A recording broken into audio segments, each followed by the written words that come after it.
안녕하세요. 학부모님 여러분 반갑습니다. 오늘 2023학년도 대입전형의 이해와 학습 전략이라는 주제로 강의를 맡은 경신고등학교 교사 김창묵입니다. 우리 3학년 학생들 사실 고민이 지금 가장 많은 시기입니다.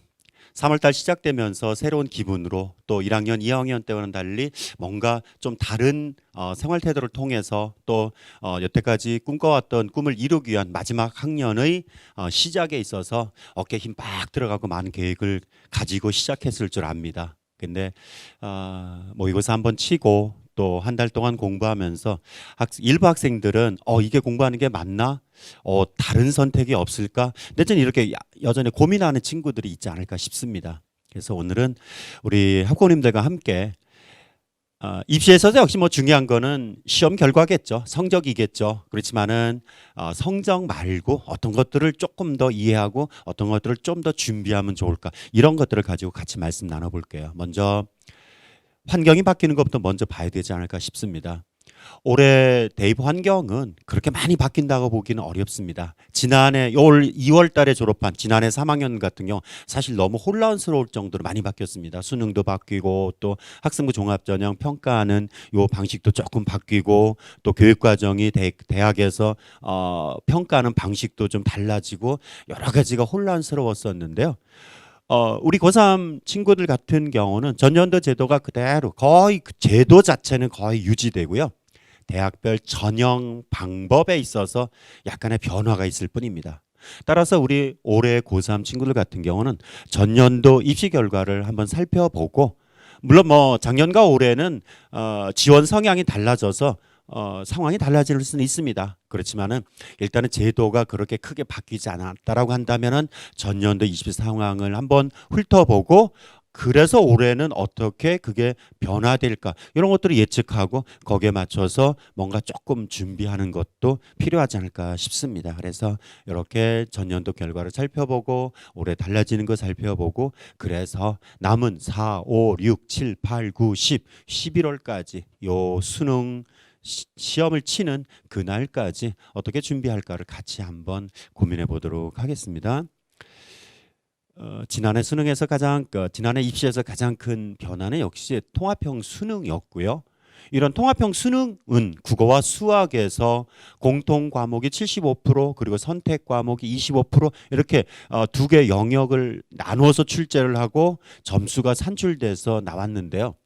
선택 과목에 따라서 즉 국어에서는 화법과 장문, 언어와 매체 그리고 수학에서는 확률과 통계, 미적분, 기하 이런 선택 과목에 따라서 뭔가 점수 차이가 났고 또 그런 점수 차이에 의해서 결과적으로 지원해서 합격 불합격을 가리는 과정에 뭔가 유불리가 나타났었다 이런 얘기를 많이 했었습니다. 사실입니다. 국어에서 화법과 장문, 언어 매체를 선택했느냐에 따라서 지난해 수능 같은 경우는 원점수 만점을 받았는데도 화법과 장문을 선택한 친구들은 언어 매체를 선택한 친구들에 비해서 2점 정도가 낮았고요. 그리고 확률과 통계 선택한 친구들은 미적이나 기하 선택한 친구들보다 한 3점 정도가 낮아서 선택에 따른 유불리가 있었다라는 거는 지난해 수능이었습니다. 그럼 올해는요. 저는 이거를 선택에 따른 뭐 유불리라고 이해를 하면은 이거 선택하면 불리하고 이거 선택하면 유리하니까 그러면 당연히 유리한 걸 선택해야지. 이렇게 생각할 수 있는데 저는 그건 아니라고 봅니다. 이거는 선택에 따른 유불리라기보다는 선택에 따라서 점수 차이가 나는 그럼 이때 점수 차이는 나는 건 뭘까? 집단의 공통과목 평균에 따라서 점수 차이가 날 수 있는 거고 따라서 공통 과목에서의 역량을 높이는 쪽으로 남은 기간 준비를 해야 된다 이렇게 이해를 했으면 좋겠습니다. 그래서 선택에 따른 유불리 가지고 고민하기보다 공통 과목에서의 이런 그 역량을 높이는 쪽에 대해서 고민을 좀 해봐야 될 것 같고요. 우리 재학생 친구들인 경우에 국어, 수학, 영어, 탐구, 수능의 네 영역 중에서 뭐랄까요 가장 소홀하게 여긴다라고 할까요? 좀 덜 집중하는 학기 초에 덜 집중하는 이 영역이 탐구 영역입니다. 그런데 실제 수능에서는 이 탐구 영역이 의외로 그렇게 쉽지가 않는 그렇게 호락호락하지 않은 영역이었습니다. 작년에 수능에서 사회탐구와 과학탐구의 점수를 비교해 보면요. 사회탐구는 전체 9개 과목으로 나눠져서 시험을 치는데 이 9개 과목 중에서 원점수 만점을 받아야지만이 1등급이 되는 과목이 무려 6과목이나 됐습니다. 그러니까 3분의 2가 만점을 받아야지 1등급을 받는다. 그러니까 변별력이 다소 낮습니다. 그럼 변별력이 다소 낮다는 거는 최상위권 등급을 받기 위해서는 정말 만점 전략으로 가지 않으면, 그러니까 완벽한 준비를 하지 않으면 좋은 등급 받기가 어렵습니다. 그러니까 하나 틀리면 2등급, 2개 틀리면 3등급 이렇게 뚝뚝 떨어져 나가거든요. 과학탐구는 그 정반대입니다. 과학탐구는 2021학년도는 전체 8개 과목 중에서 2과목이 만점을 받아야지 1등급이 되는 변별력이 낮은 과목이 2과목이 있었습니다만은, 그런데 지난해 수능에서는 8과목 중에서 원점수 만점을 받아야지 1등급이 되는 과목이 한 과목도 없었습니다. 그만큼 난도가 높다는 얘기죠. 그럼 난도가 높다는 거는 원점수 자체도 쉽지가 않고 등급 받는 것도 쉽지가 않은 수능에서의 난이도를 어렵다 쉽다라는 정도를 1등급 컷 점수와 그다음에 원점수 만점에 따른 표준 점수 크기를 가지고 비교하는데요. 국어나 수학은 만점에 따른 표준 점수가 140점 정도 되면은 상당히 어렵다라는 평가를 합니다. 그런데 화면에서 탐구, 과학탐구 2과목 맨 위에 있는 지구과학 1과 지구과학 2의 만점의 표준 점수 2개를 합해 보십시오. 151점이 되죠. 그러니까 어마어마하게 어려웠었습니다. 즉 사회탐구는 변별력이 낮아서 좋은 등급 받기가 어려웠고, 과탐은 문제 자체가 2년 연속 어렵게 출제된 사례가 있어서 우리 친구들 물론 뭐 3월 달엔 당연히 수학, 국어 이렇게 도구 과목에 집중을 하려고 하는 경향성이 있습니다만은요. 탐구도 관심을 가지고 일정 시간을 할애해서 공부를 해야 된다는 겁니다. 지난해 수능에 출제됐던 것들을 전반적으로 보면은 국어와 수학이 통합형으로 출제되면서 이런 선택에 따른 점수 차이는 계속됩니다. 아까도 말씀드렸지만은 공통 과목에 집중하는, 이따가 3월 학평 결과를 분석하면서 또 한번 말씀드리겠습니다. 공통 과목의 중요성 정말 강조해야 될 것 같습니다. 올해 수능이 어떻게 될 거냐고요? 고민할 거 없습니다. 작년처럼 출제된다라고 하는 러프하게 큰 틀에서 작년과 뭐 달라질 게 뭐 있겠어? 작년 수능이요. 어렵게 출제됐습니다. 어렵게 출제될 거라고 하는 이런 가정하에 준비하는 폭넓은 준비가 필요하고요. 공통 과목에 대한 말씀 자꾸 드립니다. 두 번째는 수시 전형에서는 어떤 경향성들이 있었을까를 한번 훑어보고 싶습니다. 지난해 대입에서 특히 수시 전형에서 특별한 이런 변화는 교과 전형이, 학생부 교과 전형이 수도권 대학의 전체 40개, 40개 대학의 이 교과 전형이 동시에 모든 대학이 같이 개설됐었습니다. 그러니까 그 이전까지는 교과 주로 종합 전형과 논술 그렇게 정시 이런 전형이 있었지, 상위권 대학은 교과 전형이, 학생부 교과 전형이 없는 대학들도 있었어요. 예를 들어서 연세대, 서강대, 성균관대 이런 대학들은 교과 전형이, 학생부 교과 전형이 없었는데 지난해는 서울대를 제외하고 수도권에 있는 대학들이 모두 다 교과 전형을 신설해서 새로 전형을 실시했습니다. 동시에 이렇게 거의 모든 대학들이 교과 전형을 실시함에 따라서 당연히 학생부 교과 전형의 합격선이 조금 낮아지지 않을까? 그리고 수능 최저 기준만 충족한다면은 가능성이 높지 않을까? 이런 전제 하에 내신 성적이 다소 낮아도 지원하는 사례가 사실 많았습니다. 그런데 화면에서 보시는 자료를 보면은 경쟁률 변화가 큰 걸 볼 수 있습니다. 주황색은 2021학년도, 파란색은 2022학년도인데요. 거기서 보시면 학생부 교과 전형에 서울 15개 대학, 요거는 대학을 서열화시키려고 말씀드린 것이 아니라 선호도가 높은 이런 상위권 대학들을 추려보고 그 대학들의 경쟁률만 따로 봤습니다. 2021학년도에 6대1, 7대1 정도 되는 이런 경쟁률이 11대1, 12대1로 거의 2배 정도 가까이로 경쟁률이 높아졌습니다. 즉 이렇게 경쟁률이 높아졌다라고 하면은 당연히 합격선이 하락할 걸 기대하기는 쉽지 않습니다. 지방에 있는 대학들 중에서는 지역 거점 국립대들도 역시 교과 전형의 경쟁률이 상당히 높아진 것을 볼 수 있고요.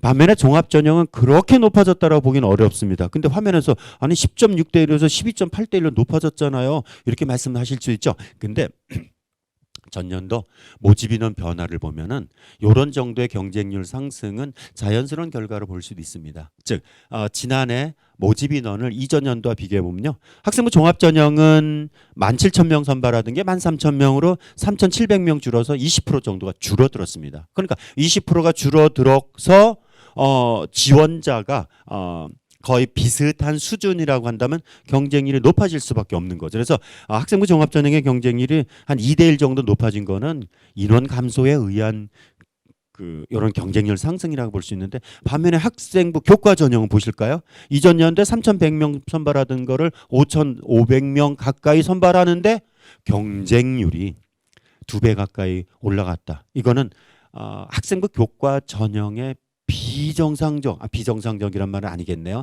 아주 특이할 정도로 학생부 교과 전형의 집중도가 높아졌다.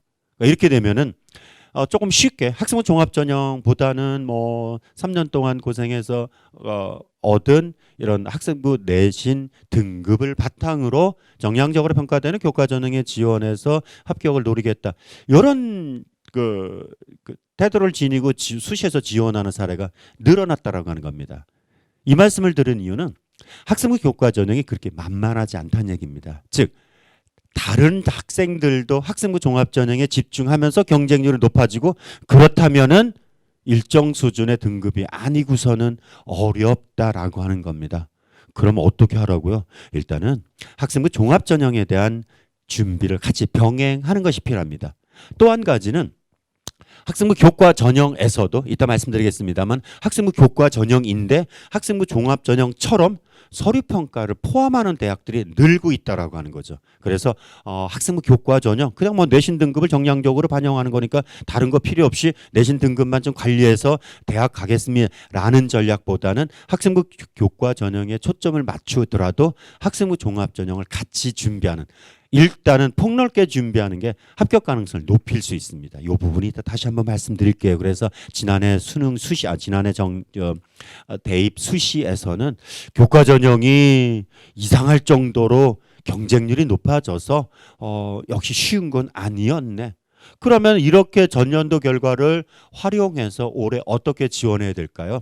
학생부 교과 전형으로만 지원하는 전략은 저는 피했으면 좋겠습니다. 즉 교과 전형의 합격 가능성이 사실 가장 높은 건 맞습니다. 서울시 교육청 통계자를 보면요, 학생부 종합 전형으로 지원했을 때는 약 10%에서 15% 정도의 지원자 대비, 그러니까 100명 지원하면은 한 10명, 15명 정도, 즉 지원 대비 10%에서 15% 정도의 합격률을 보이고 있고요. 학생부 교과 전형은 약 30% 정도의 합격률을 보이고 있습니다. 즉 학생부 교과 전형은 역시 뭐 2개, 3개, 4개 지원을 하면은 가능성이 높다라고 하지만은 전제 조건이 학교 내신, 학교 생활 기록부에 기록되어 있는 내신 등급이 일정 수준이 되지 않으면 쉽지가 않다라는 거.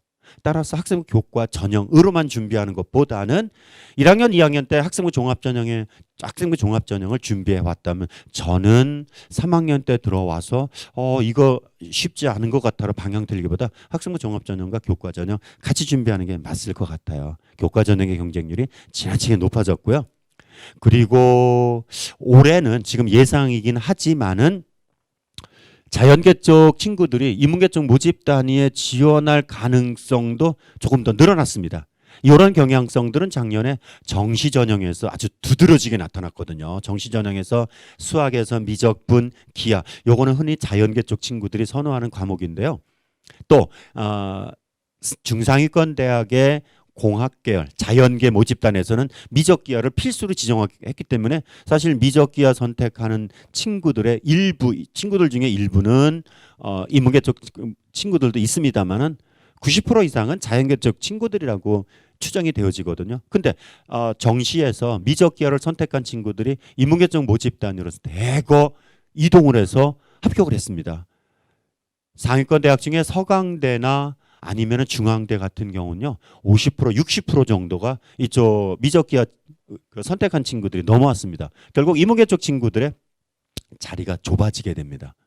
그런데 올해는 그런 정시뿐만 아니라 정시에서의 학습 효과를 통해서 수시 학생부 교과 전형에서도 일부 이런 경향성이 다소 높아질 가능성이 있습니다. 일단은 3월, 4월, 5월, 6월까지 해서 학력고사, 학력평가, 그다음에 모의평가 이런 걸 통해서 수능에 조금 자신감이 떨어진 친구들이라고 한다면은 우수한 내신 성적을 바탕으로 해서 교과 전형에 지원할 가능성, 특히 상경계라든지 통계학과 같은 경우가 그 대표적으로 자연계적 친구들이 넘어올 가능성이 높은 전형이라고 추정됩니다. 그래서 교과 전형에서는 일단은 막연한 기대감 가지고 지원하기보다 지난해 2022학년도 지원 경향을 찾아보면은 내신 성적이 다소 낮아도 수능 최저 기준을 충족하면은 가능성이 높다라고 하는 막연한 기대감으로 지원한 사례가 꽤 있었습니다. 근데 올해는 적절한 지원선을 찾는 것이 필요할 거고요. 두 번째로는 상위권 대학들이 정시 40%를 맞추면서 수시에서 교과 종합 특히 종합 전형이나 논술 전형의 모집 인원이 다소 줄어들기는 했습니다만은 그러나 여전히 학생부 종합 전형은 교과 전형과 더불어서 가장 큰 규모를 여전히 유지하고 있습니다. 그래서 일반계 고등학교에서는 학생부 종합 전형 저는 조금 더 적극적으로 준비하는 거예요. 그래서 교과 전형과 종합 전형을 조금 더 적극적으로 준비하는 것도 필요하고요. 일부 학생들 같은 경우는 논술 전형도 하나 정도는 한번 고민하는 게 특히 인문계 쪽 친구들입니다. 인문계 쪽 친구들 정시까지 가서는 지난해 사례를 보면은 정시에서의 합격 가능성이 상대적으로 좀 낮아졌거든요. 그렇다면 수시에서 학생부 교과 전형, 학생부 종합 전형으로 지원하되 논술 전형도 하나 정도를 한번 준비하면 어떨까? 사실 논술 전형은 여러 개를 준비하면은 합격 가능성이 엄청 떨어집니다. 그 이유가 왜 그러냐면요. 학생부 교과 전형은 각 대학별로 전형 방법이 다소 차이가 있긴 하지만은 반영하는 방법이 큰 틀에서 크게 차이가 안 납니다. 또 학생부 종합 전형도 서류 평가하는 방식들이 대학마다 조금씩 다르긴 하지만은 내내 잠재 가능성이 있는 우수한 인재를 선발한다라고 하는 차원에서 평가하는 방식 그렇게 큰 차이가 안 나요. 근데 논술 전형은요. 대학마다 정말 평가 방식이 다릅니다. 왜냐고요? 논술 전형은 대학마다 자체 문제를 출제하기 때문이죠. 그러니까 각기 다른 대학별 문제에 적응하는 거는 쉽지 않습니다. 그래서 6개 논술로 수시 6회를 지원하는 경우는 필망의 지름길이라는 얘기도 있습니다. 그래서 논술은 물론 뭐 내신 성적 조금 아쉽고 그다음에 학생부 종합 전형 지원하기에는 서류 역량이 좀 떨어져서 뭐 할 수 없이 저희는 논술로 지원하겠습니다라고 한다면은 저는 6개 논술을 준비하는 것보다 차라리 수시 6번을 다 채우지 못하더라도 2개, 3개 정도 논술 준비하고 정시 준비하는 쪽으로 가는 게 맞는 거지. 어머님들 생각하기에 야, 뭐 학원 다니면서 논술 준비하는 김에 한 대학 준비하는 것보다 2개 준비하고 야, 2개 준비하는 것보다 한 서너 개 더 준비하지. 이런 식으로 막연한 기대감 가지고 있으면 안 됩니다. 아까 말씀드렸죠. 학생부 종합 전형은 서울시 교육청 자료를 보면은 지원자 대비 한 10%, 15% 정도의 합격률을 보이는데요. 논술 전형은 지원자 대비 2%에서 4%입니다. 즉 100명 중에 한두 명, 학교에서 1명, 2명 합격하는 게 정상일 정도로 논술 전형은 합격 가능성이 낮습니다. 그래서 많이 지원하기보다는 수능에서 국어 인문 쪽이라고 한다면 국어 3등급 정도 되는 왜요? 독해 역량이 있어야지 지문 분석을 합니다. 논술이 그냥 글쓰기가 아니거든요. 국어 영역에 제시문 분석을 할 수 있는 정도가 되는 즉 3등급 정도가 된다면 또 자연계는 수학과학 문제풀이가 많거든요. 그러면은 수학이 적어도 3등급 이내 정도 된다면은 논술을 하나 정도 교과 전형, 학생부 교과 전형과 학생부 종합 전형을 중심 전형으로 전략을 세우되 논술 전형도 올해는 하나쯤 좀 더 관심을 갖는 큰 뭐 기대감을 갖기보다는 정시에서 가능성이 낮아졌다라고 하는 이쪽 인문계 친구들이라고 한다면 오히려 하나 정도는 공격적으로 전형을 선택하는 것도 방법이 되지 않을까 하는 생각들이 듭니다. 정시에서는 상위권 대학의 집중도가 수도권 대학, 특히 서울 상위권 대학으로의 이런 집중도가 더욱더 높아지고 있습니다. 전체적으로 학생 수가 계속해서 줄고 있고 대학의 정원은 그대로라고 한다면 사실 대학의 문이 넓어져야 되는 건 맞습니다. 전국 평균으로 따지면 대학의 문은 넓어집니다만은 그렇지만은 상위권대 특히 서울 소재 대학의 선호도 높은 대학들의 경쟁률은 결코 경쟁률이 낮아지지가 않습니다. 요게 아까 말씀드린 정시에서 미적분 기하 선택한 친구들이 그 친구들의 약 90% 이상은 사실 자연계 친구들이 맞거든요. 왜냐하면은 지난해 수능을 분석해 보면은 미적분 기하를 선택한 친구들의 95%는 과탐을 선택했습니다. 미적분 기하를 선택하고 사탐을 선택한 친구들은 표본 자료이긴 하지만 한 5% 정도밖에 되지 않았거든요.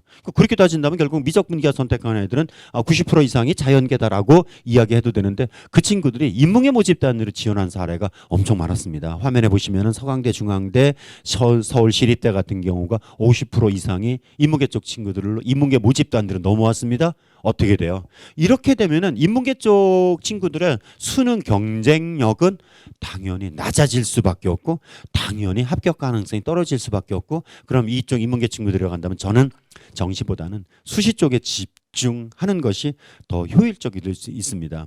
올해 좀 달라지지 않을까요? 3월 학력평가 결과를 보니까 역시 이런 미적분 기하 선택한 친구들과 확통 선택한 집단의 역량 차이는 작년과 크게 다르지 않았습니다. 그래서 이렇게 올해 대입에서는 지난해 마찬가지로 점수 차이가 계속되고 미적기하 선택한 집단의 인문계 쪽 이런 그 지원 성향이 계속된다라고 하면은 인문계 쪽 친구들은 당연히 수시 쪽에 좀 더 집중해야 되고 그러나 그게 교과 전형만은 아닙니다. 아까 말씀드렸지만은 학생부 교과 전형을 좀 더 손쉽게 정량적으로 평가되는 교과 전형에 접근한다고 하지만은 물론 교과 전형에 접근하면서도 학생부 종합 전형을 같이 병행해서 준비하는 게 더 가능성이 있지 않을까 싶습니다. 그래서 이렇게 작년에 수능 어려웠지만은 올해는 일단은 뭐 공통 과목 중심으로 준비하자. 수시에서 그리고 정시에서 이런 그 학생부 교과 전형 쪽에 집중도는 좀 경계하자. 그리고 정시에서 인문계 쪽 친구들이 정시를 바라보고 그 준비하는 거 물론 수시 정시 다 준비하고 학생부 교과 전형이나 학생부 종합 전형에 기대할 만한 어떤 역량이 안 된다면 당연히 정시 수능 위주 전형에 준비하는 게 맞습니다만은 그러나 인문계 쪽 친구들은 수시 쪽에 더 가능성이 높지 않을까 생각합니다.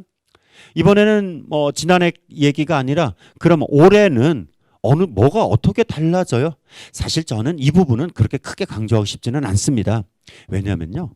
올해 달라지는 변화 요소들을 우리 어머님들이 그렇게 자세히 아실 필요가 없어요. 우리 어머님들은 이거는 제가 어머님들을 무시해서가 아니라 입시가 달라지는 것을 많이 안다라고 해서 전략을 잘 세운다라고 착각하는 그런 생각을 하실 필요는 없다는 얘기죠. 그러면요. 조금만 이해를 하십시오라는 차원입니다. 어머님들이 많이 모르셔도 돼요. 그 이유가 학교에서 선생님들이 분석하고 그 결과를 아이들하고 함께 공유를 합니다. 그래서 우리 어머님들께서는 큰 흐름만 좀 이해를 하시면 어떨까 싶습니다. 모집인원 변화가 뭐 어느 대학에 몇 명 뽑느냐가 중요하진 않습니다. 저는 모집인원 변화를 이렇게 말씀드리고 싶어요.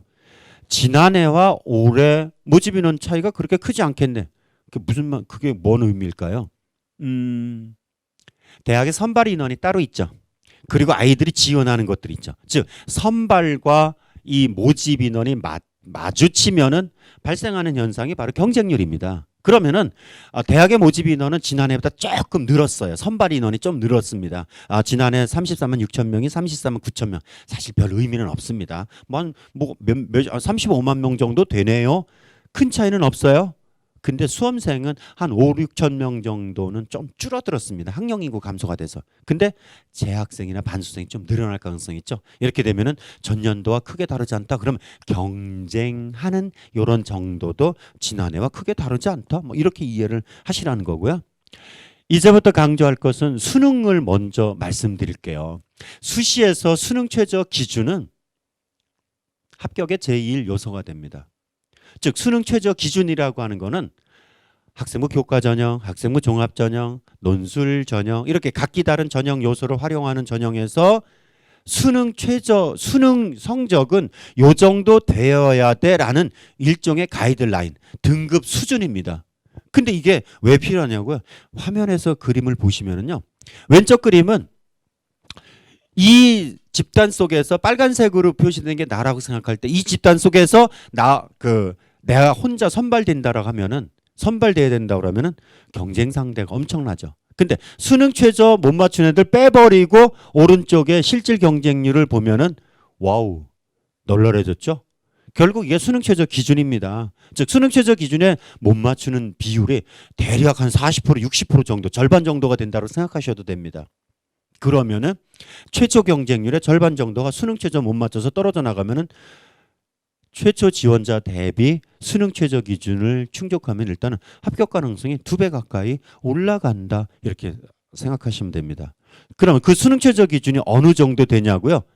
예를 들어서 고려대는 지난해 세계 국어 수학 영어 탐구 중에서 국어 수학 영어 탐구 네 영역 중에서 세계 영역이 5등급, 6등급 정도 됐는데 올해는 국어 수학 영어 탐구 네 영역 중에서 세계 영역이 6등급, 7등급으로 바뀌었다. 이거 아직 전혀 모르셔도 됩니다.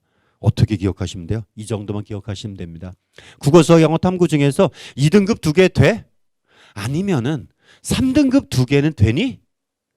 좀 성적이 우수하면은 2등급 3개 정도? 야, 그래도 아쉬우면은 적어도 4등급 2개, 2-3개 정도는 이런 정도는 그러니까 4개 유형으로 나눠서 보시면 됩니다. 2등급 2개, 3등급 2개. 또 상위권으로 2등급 3개, 하위권으로 4등급 2개, 3개. 이런 정도로 지금 이해하면 되냐고요? 맞아요. 왜 그러냐고요? 서울신행대학을 분류하면은요. 건국대라든지 경희대 이쪽 라인들은 2개 합 4, 5 뭐 내내 이런 것들이 2등급 2개 정도 되거든요. 또 2개 합 6, 7 뭐 이런 정도면 걸고 3등급 2개면 되는 거죠. 숭실대나 국민대 라인은 3등급 2개 정도로 그리고 건국대 경희대는 2등급 2개 정도 이렇게 이해를 하시면 됩니다. 아니 우리 그 목표를 정확하게 정하고 준비하는 게 맞는 거 아닐까요? 맞아요. 가고 싶은 대학은 당연히 정하죠. 정해지죠. 정해야 되고요. 그렇지만은 우리 아이의 성적이 계속 달라질 거고 올라갈 거라고 하는 기대감도 있다고 한다면은 저는 수능 최저 기준은 조금 러프하게 잡아도 된다라고 봅니다. 당연히 중앙대, 시립대, 서강대 이쪽 위쪽 라인은 2등급 3개 정도 되는 이런 정도만 이해를 하시면 돼요. 그리고 나서는요. 좀 더 자세한 건 사실 이런 정도입니다. 복잡해요. 근데 이거 다 아실 필요도 없어요. 예를 들어서 고려대 같은 경우 아까 말씀드린 것처럼 지난해 여기서 3개, 2개라는 거는 국어, 수학, 영어, 탐구 4개 중에서 잘한 거 2개입니다. 그러니까 건국대는 작년 같은 경우 잘한 거 2개 과목 합 5였는데 올해는 폐지됐습니다. 학생 교과 전형에서요. 그래서 대학별로 이렇게 뭐 2개 합, 3개 합 이런 기준이 있는데 이거는 아이들이 더 잘할 거고요. 요게 궁금하면 그냥 학교 선생님한테 여쭤보시면 됩니다. 이런 것보다는 저는 차라리 요런 정도 선에서 왜요? 건국대 비슷한 건국대, 경희대, 뭐 홍익대 이런 정도 아니면은 중앙대, 시립대, 서강대 이런 정도 뭔가 이렇게 선호하는 대학 그룹이 있잖아요. 그 그룹을 4개 정도 나눠서 생각하시면 됩니다. 어머님들 같은 경우는 입시가 복잡하다라고 하는 게 이런 것을 다 알아야 된다라고 생각하기 때문에 입시가 복잡해요. 입시 복잡하지 않습니다. 왜요? 사실 수능 최저 기준 이 정도만 이해하셔도 충분히 접근이 가능합니다. 더 자세한 거는 이런 자료를 통해서 보시면 되고요. 그다음에 연세대, 이화여대, 중앙대 이쪽 라인에서도 역시 수능 최저 기준 이렇게 비교해 보시면 됩니다. 거듭 말씀드리지만은 세세한 각 대학의 수준보다도 중앙대, 서강대, 고대 라인, 건국대, 경희대 라인, 국민대, 숭실대 라인, 여대 라인은요. 서울여대, 동덕여대, 덕성대 거의 비슷합니다. 2개 영역 합 7 그러니까 3, 4등급이면 돼요. 3등급 2개면 충분한 요 수능 최저 기준이거든요. 그래서 이렇게 학교 유형과 어떤 그룹별로 이해를 하셔도 됩니다. 아까 제가 말씀드렸습니다. 학생부 교과 전형에 학생부 종합 전형을 같이 준비하는 게 필요하다. 이번에는 이제 많은 학생들의 선호도가 높은 이 학생부 교과 전형.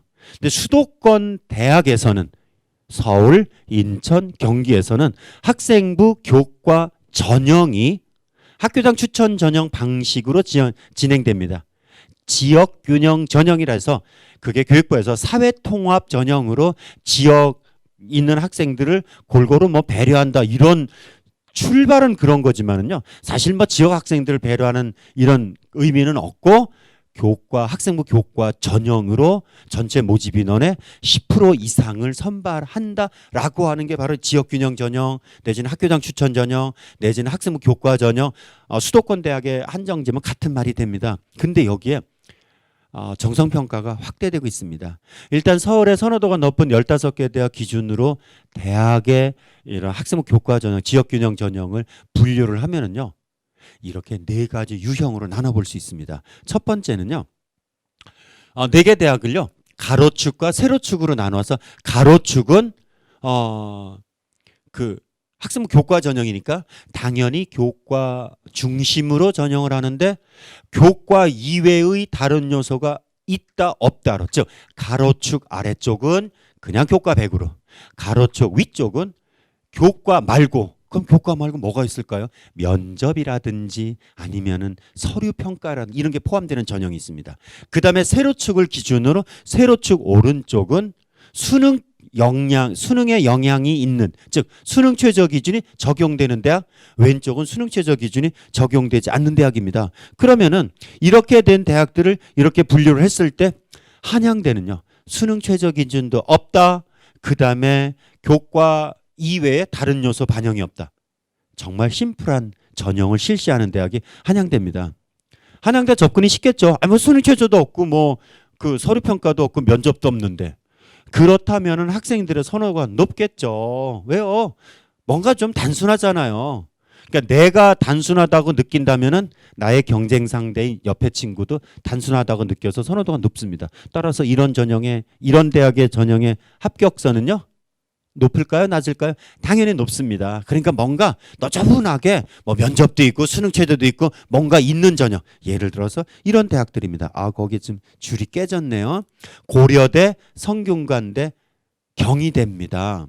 요 대학들 그거 제가 죄송합니다. 글자가 크게 바뀌었나 봐요. 그래서 고려대, 성균관대, 요 경희대 같은 경우는 수능 최저도 있고 서류 평가 부분도 있는 대학들. 그러니까 이 부분들이 선호도가 좀 떨어질 수 있습니다. 물론 아니 고려대를 누가 싫어해? 고려대를 싫어한다는 것이 아니라 전형 방식에서 이런 전형들은 수험생들이 다 똑같이 뭔가 꺼려하는 전형 이런 전형은 상대적으로 합격선이 다소 낮을 수도 있습니다. 이쪽 대학들은요. 세로축 왼쪽이니까 수능 최저 기준은 없습니다. 가로축 위쪽이니까 교과 이외의 다른 서류 요소들이 있는데 동국대나 건국대 같은 경우 서류 영향이 있고요. 연세대나 이화여대는 면접의 영향력, 즉 면접에 포함된다는 얘기입니다. 거기 건국대 표시하는 이유는요. 지난해까지는 교과 100으로 실시하다가 올해는 서류를 30% 반영합니다. 어떤 걸 반영하는지는 조금 이따 말씀드릴게요. 이쪽 대학들 같은 경우는 교과 100으로 실시를 하되 수능 최저 기준의 영향력이 상대적으로 높은 대학들 수준입니다. 그래서 수도권 대학들의 교과 전형을 지원할 때는 감성적 측면으로 저는 이 대학 갈 겁니다라고 하는 것도 물론 뭐 당연히 선택의 기준이 될 수 있습니다만은 6개 모두 다 그런 감성적 측면으로는 난 이 대학 그냥 갈 거야 가고 싶어서 갈 거야라고 하는 것보다 감성적으로 접근하는 선택하는 대학이 한두 개 된다면은 또 다른 한두 개 서너 개 대학들은 나의 역량을 보고 예를 들어서 수능 최저 기준 내지는 서류의 영향력 내지는 면접의 영향력 이런 것들을 같이 평가하는 분석하는 것들이 필요합니다. 두 번째 이 지역균형 전형에서 봐야 될 것들은 올해 그 추천 인원이 대부분 늘어난 대학들이 많습니다. 즉, 이 학교장 추천 전형 성격으로 진행되는 이 전형들은 학교에서 몇 명 내지는 제적의 몇 프로 이렇게 추천 기준을 정해놓은 대학들이 많은데요.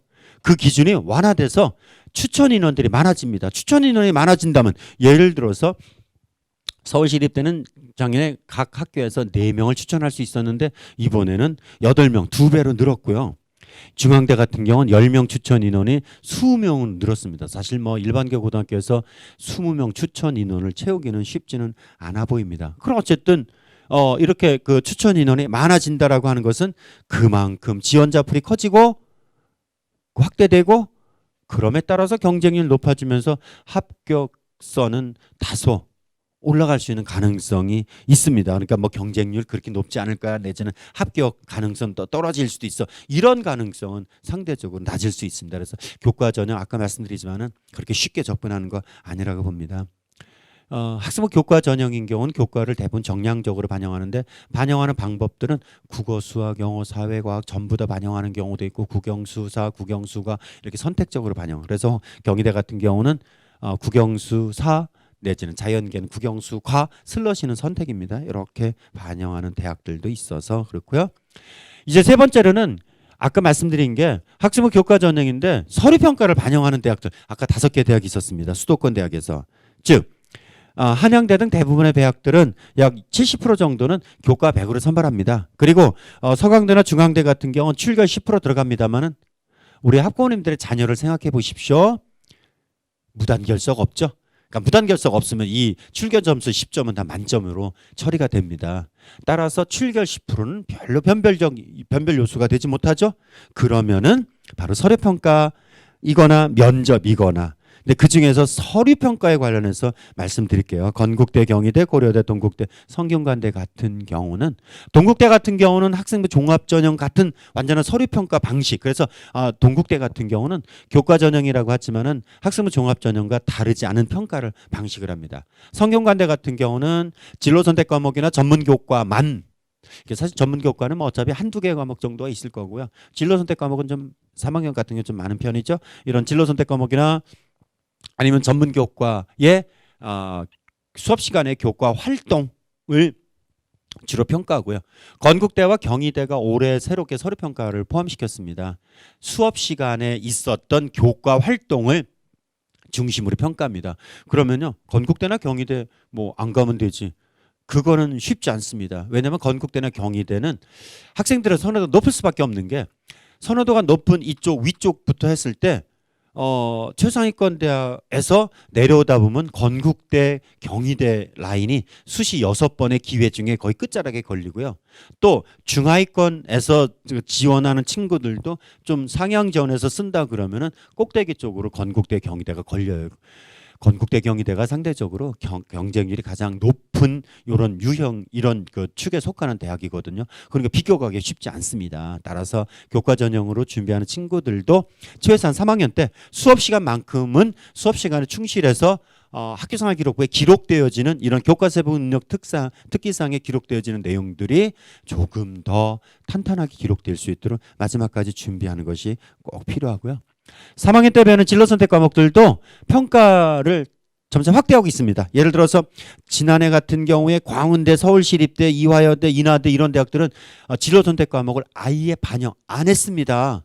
근데 올해는 반영을 다 합니다. 물론 전 과목이 아니라 보통 3과목 정도를 많이 반영을 하거든요. 근데 이 3과목이라는 게 그렇게 적은 건 아니에요. 왜냐면은 2학년 때는 주로 일반 선택 과목을 이수하고 3학년 때 진로 선택 과목을 이수하는데 보통 우리가 아이들이 한 학기에 이수하는 과목이 7개 과목, 8개 과목 정도 됩니다. 그 중에서 2과목, 3과목 정도가 일반 선택이라 한다면은 진로 선택 과목이 한 4개, 5개 정도 되거든요. 그러니까 거의 60% 정도를 반영한다. 즉 5개 중에서 3개를 반영한다라고 친다면 60% 반영이죠. 그러니까 전 과목은 아니되 한 3과목 정도 반영한다 그러면 3학년 때 진로 선택 과목도 어떻게 준비해야 된다? 열심히 준비해요. 어느 정도까지? 일단은 A를 맞아야 됩니다. 왜냐고요? 진로 선택 과목은 A, B, C를 A는 1등급, B는 뭐 3등급 뭐 이렇게 평가를 하기 때문에 일단은 A등급을 목표로 하는 거는 필요하고요. 대학별로 전형을 비교하는 법을 좀 알려드릴게요. 이거는 사실 뭐 지금 학기 초이기 때문에 어떤 대학을 지원할 때 무엇을 더 알아둬야 됩니까? 사실 그것까지는 필요 없습니다. 왜냐고요? 어차피 9월, 9월 둘째 주에 지원하는 거고 그때 가서 연대 고대 중에서 어느 대학을 선택하는 게 유리할까? 서강대, 성대, 한대 중에서 어떤 대학을 선택하는 게 나을까? 경희대, 건대 중에서는 어떤 대학을 선택하는 게 나을까? 여대 라인으로 내려와서 서울여대와 덕성여대는 어떤 전형상의 차이가 있습니까? 지금부터 고민 안 해도 됩니다. 그러나 어머님들께서 혹시 시간이 되신다면은 요런 관점에서 보셔라 라고 하는 차원에서 요걸 비교를 해드릴게요. 이쪽 대학에서 보면요. 서강대, 성균관대, 한양대 이게 어깨 높이가 비슷한 선호도가 좀 비슷한 대학이거든요. 이렇게 비교할 때는 일단은 학생부 교과 전형, 학생부 종합 전형, 논술, 정시 요 주요 4개 전형을 같이 비교하는 게 필요합니다. 첫 번째는 모집 인원의 변화, 두 번째는 수시의 수능 최저 기준의 변화, 세 번째는 전형 방법의 변화. 요런 것들을 보시면서 이래서 이 대학이 몰리겠네. 어차피요. 대학을 서열화시킨다는 차원에서 뭔가 말씀드리는 것이 아니라 수시에서는 학생들의 선호도가 공통적으로 선호하는 대학들 그룹핑이 됩니다. 즉 서강대, 성균관대 또는 한양대, 이화여대 선호도가 비슷비슷한 대학들이에요. 그러면 이 선호도가 비슷한 대학들끼리 뭐를 비교해 볼까요? 만약에 서강대의 어떤 전형 요소가 많이 바뀐다면 이거 성균관대의 어떤 전형 방법이 확 바뀌었다 내지는 모집이 있는 줄었다 그러면 이 대학 불리하겠네? 그러면 그 대학을 빼고 어디로 갈까요? 그 옆에 선호도가 비슷한 서강대나 아니면 한양대 쪽으로 몰리거든요. 그래서 전형을 분석할 때는 선호도가 비슷한 대학들을 교과, 종합, 논술, 정시를 같이 놓고 비교해 봅니다. 예를 들어서 서강대 같은 경우는 올해 지난해에 비해서 수능 최저 기준이 다소 높아져서 교과 전형입니다. 당연히 합격선이 다소 낮아질 가능성이 있죠. 왜? 수능 최저 기준이 높으면 당연히 합격선이 다소 낮아질 수도 있습니다. 성균관대도 수능 최저 기준이 다소 높아졌습니다. 그러면은 서강대, 성대, 한양대 중에서는 수능 최저 기준이 안 되지만은 내신이 좋은 친구들은 당연히 한양대 교과 전형을 쓰겠죠. 그러나 극상층의 극상위권의 이런 내신 성적이 아니면 서강대, 성대를 지원해야 될 거고 그러기 위해서 뭐가 필요합니까? 수능 최저 기준이 필요합니다. 그래서 입시는 내신만으로 가는 것도 아니고 또 학생부 교과 학교생활기록부의 서류 역량만으로 가는 것도 아니고 수능 역량만으로 가는 것도 아닙니다. 정시는 수능으로만 가잖아요. 맞아요. 그렇지만은 정시 모집 인원 규모가 30% 40%밖에 되진 않아요. 그러니까 정시 수능만 준비해서 대학을 갈 수 있는 것이 아니라 일단은 수시에서의 준비와 정시 준비가 같이 병행돼야 된다는 거죠. 지금 여기서 보는 것처럼 서강대나 성균관대 같은 경우는 일단 높은 수능 최저 기준을 같이 준비해야지 합격 가능성이 높아지죠. 성균관대 같은 경우는 수능 최저 기준이 강화된 부분이 보이고요. 그 다음에 지난해보다 추천 인원 기준이 늘었습니다. 작년에는 4% 추천했다가 올해는 10% 추천 늘었죠. 그러니까 경쟁률이 높아질 수 있습니다. 학생부 종합전형에서 성균관대는 계열 모집과 학과 모집이 있는데 계열 모집과 학과 모집의 인원 변동 폭이 큽니다. 즉 계열 모집 같은 경우는 지난해 300명대에서 400명대로 늘어났고요. 반면에 학과 모집은요 700명대에서 500명으로 줄어들었습니다. 그래서 이런 것들을 즉 모집 인원 변화, 수능 최저 기준 변화 이런 것들도 같이 보시고요. 한양대는 뭐 거의 변화가 없습니다. 두 번째 그룹에서 중앙대, 이화여대, 경희대, 외대, 시립대 요거는 뭐 선호도 수험생이나 우리 학부모님들마다 선호도가 좀 다를 수 있는데 저는 개인적으로 이런 대학들이 거의 선호도가 비슷하다고 한번 묶어봤습니다. 절대적인 비교는 아니니까 그냥 제 개인적인 견해임을 말씀드립니다. 중앙대 올해 정말 조심하셔야 됩니다. 왜냐하면 중앙대는 특히 상위 16개 대학의 정시 모집 인원이 40%로 맞춰야 되는 해가 바로 올해입니다. 작년까지 대부분 40%를 맞췄는데 서울대, 중앙대가 작년까지 40%를 안 맞춰서 올해 꼭 40% 맞춰야 돼요. 그러니까 40%로 맞추면서 가장 큰 변화 큰 대학들이 바로 중앙대, 서울대가 크고요. 그 다음에 경희대도 정시 모집인은 다소 늘면서 수시가 조금 변화가 있었습니다. 중앙대 변화폭이 가장 큽니다. 맨 오른쪽으로 보시면요. 정시 모집 인원 규모가 작년에 1000명대가 1600명으로 늘어났습니다. 요거는요. 예체능 계열을 제외한 점 이해를 해 주십시오. 그리고 특별 전형 빼고 일반 전형만입니다. 그러니까 많은 학생들이 지원하는 인문계 쪽, 자연계 쪽 친구들이 지원하는 일반 전형 기준으로 인원을 일일이 정리를 해봤습니다. 그랬더니 중앙대는요. 작년에 비해서 정시가 무려 50%가 늘었습니다. 전체 모집 인원의 40%를 정시로 선발하는데 지난해 1000명대에 뽑는 거를 1600명으로 선발하면서 50%가 늘어났습니다. 지난해 대비 50%가 늘어났습니다. 그럼 정시가 이렇게 늘기 위해서는 어떻게 해야 돼요? 수시가 줄어야 되지 않을까요? 학생부 교과전형 지난해 500명대에서 400명대로, 그리고 학생부 종합전형 500명대에서 400명대로, 논술전형 680명에서 480명으로 200명. 학생부 교과, 학생부 종합, 논술이 동시에 축소된 대학이 바로 중앙대입니다. 그래서 중앙대 특별히 조심하셔야 되고요. 교과 전형도 여기 만만치 않아요. 왜냐면 작년에 10명 추천하던 거를 수명 추천하고, 작년에는 재학생만 추천 대상이었는데 이제는 졸업생도 추천하고, 그러니까 올해 중앙대는 합격선을 예측하기 쉽지 않을 정도로 상당히 올라갈 가능성이 있죠. 왜요? 모집, 인재, 그 지원자 풀 자체가 뭔가 그 조밀해질 가능성이 높다라고 하는 겁니다. 이화여대는 학생부 종합전형과 논술전형의 자연계 수능 최저 기준을 다소 완화시킨 측면이 있고요. 이화여대가 작년과는 달리 올해 자기소개서를 받지 않습니다. 자기소개서와 관련된 건 이따 말씀드리도록 할게요. 경희대가 정시가 늘고요. 뭐 이런 정도 지금 말씀드린 것처럼 이렇게 지금은 뭐 사실 모든 대학들을 다 일일이 비교, 일부러 제가 안 해드린 이유는 그게 중요한 게 아니거든요. 단지 우리 어머님들께서는 이렇게 어깨 높이가 비슷한 대학들을 비교하면 되겠네. 앞으로 시간 많습니다. 그래서 천천히 이런 것들도 이렇게 비교해 보시기 바랍니다. 그래서 지금까지 지난해 지원 경향성들이 이랬고 올해는 이런 게 달라져요. 이런 말씀을 드렸습니다. 그럼 이제부터는 그래서 남은 기간 어쩌라고요? 이게 가장 중요하죠. 왜냐고요? 입시 제도가 달라지고 작년에 어땠냐는 걸 알기보다는 일단은 올해 우리 아이의 역량을 어떻게 하면 키울 수 있을까요? 라는 쪽이 더 중요하니까요. 첫 번째 수능 준비에 대해서 말씀드리면은 일단은 수능은 수시, 정시 모두 다 중요할 수밖에 없는 그 전형 요소죠. 저지난주에 3월 22일자로 수능 문제를 출제하는 한국교육과정평가원의 원장님이 새로 부임하면서 올해 수능 출제 방향에 대해서 설명을 했습니다. 근데 사실 맹탕입니다. 별건 없어요. 거기 제가 붉은색으로 음영 넣었습니다. 지난해 체제와 거의 비슷하게 간다.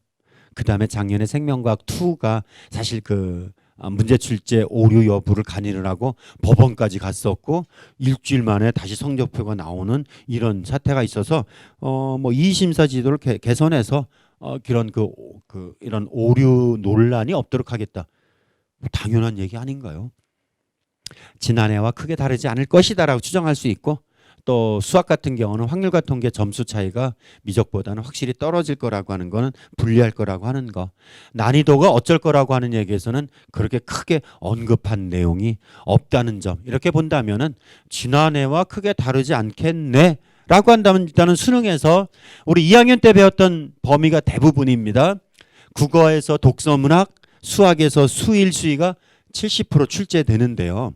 이거 한번 보실까요? 3월 자료는 이따가 말씀드릴게요. 이건 수능 자료입니다. 지난해 수능에서 갑자기 무슨 뭐 색칠하는 게 나오나 의아하시죠? 그러니까 색만 보십시오. 국어가 1번부터 17번까지가 독서 공통 과목입니다. 18번부터 34번까지가 문학으로 공통 과목입니다. 35번부터 45번까지 11문항이 화법과정문이나 언어매체 선택 문항인데요. 제가 이렇게 음영을 넣은 이유가 노란색은 독서, 파란색은 문학, 연초록은 선택 문항인데 문항별로 지난해 수능의 정답률을 찾아봤습니다. 이거는 뭐 교육과정평가원이 발표한 정확한 자료가 아니라 발표를 안 했거든요. 그래서 표본 자료로 정리한 겁니다. 그럼 정답률이라는 건요. 정답률 100이라는 거는 모든 학생이 다 맞춘 겁니다. 정말 쉬웠습니다. 그런 문항이 있었던 것 같아요. 작년 같은 경우에. 3번 문항이 정답률 100이었습니다. 근데 1번 같은 경우는 정답률 80%, 그 다음에 16번 같은 경우는 정답률 21%. 10명 중에 4명 정도, 2명 정도 맞췄으니까 어려웠다는 거죠. 그래서 이거 정답률을 정리해서 정답률이 낮은 순으로 정리를 해봤습니다. 정답률이 50%가 안 되는 문항들을 정리를 해봤더니 언뜻 봤을 때 그러니까 숫자 안 보셔도 뭐 노란색이 맞네. 노란색이 무슨 과목이야? 독서. 결국 다시 돌아가면요. 국어는 이렇게 독서 문학이 공통 문항으로 75%, 선택 문항이 25%인데 독서에서 어려움을 겪는 애들이 정말 많더라. 이게 정답률 50%가 안 되는 문항을 골라봤더니 전체 12문항 중에서 8문항이 독서더라. 독서가 애들 발목 잡을 수 있습니다. 이번에 3월에도 마찬가지였었는데 3월에는 뭐 그렇게 어렵지는 않았는데 근데 문제가 이 독서가 극복하기 어려운 이유는 기본적인 독해 역량이 전제되어야 되는데 문제풀이를 많이 한다고 이게 극복이 되지가 않아요. 작년 수능 문제를 보도록 하겠습니다. 어머님들 뭐 수능 문제를 보면은 정말 기가 찹니다. 어머님들 다시 풀으라고 하면요. 제가 확대시켜 볼게요. 이게 국어 4번부터 9번 문제입니다. 정립, 반정립, 종합, 변증법의 논리적 구조를 일컫는 말이다. 두 번째 문단. 해결은 미학도 철저히 변증법으로 구성된. 어머님 이거 이해하시겠어요? 어려워요. 근데 우리 아이들은요. 이거 쫙쫙 읽어내고 답 구합니다. 그런데 문제는 잠깐 돌아갔어요. 이 4번부터 9번에 해당되는 문제, 지문이 한 단 반. 그 A3 용지가 문제지인데 반 나눠서 전체를 한 단이라고 하고요. 이게 지문이 한 단 반짜리입니다. 여기에 딸린 문항이 4, 5, 6, 7, 8, 9. 이런 문항들이 여기 딸려 있어요. 근데 예를 들어서 4번이 틀렸다라고 한다면 4번을 풀기 위해서는 위의 지문을 다 분석해 내야 됩니다. 예를 들어서 이런 지문을 보실까요? 이게 8번에서 보기는 해겔과 나 글쓴이가 나누는 가상의 대화인데 가에 들어갈 내용으로 적절한 거를 넣어라. 이거는 지금 위에서 앞에서의 가의 문단이 3개, 나의 문단이 3개, 6개 문단인데 6개 문단을 다 읽고 문단별로 내용을 요약해서 가를 요약하고 나를 요약하지 않으면은 이 대화문을 완성할 수 없습니다. 결국 만약에 8번 문항이 틀렸다라고 한다면은 위에 나오는 지문을 통째로 분석하지 않으면은 리뷰를 할 수가 없죠. 애들이 이거를 놓쳐요.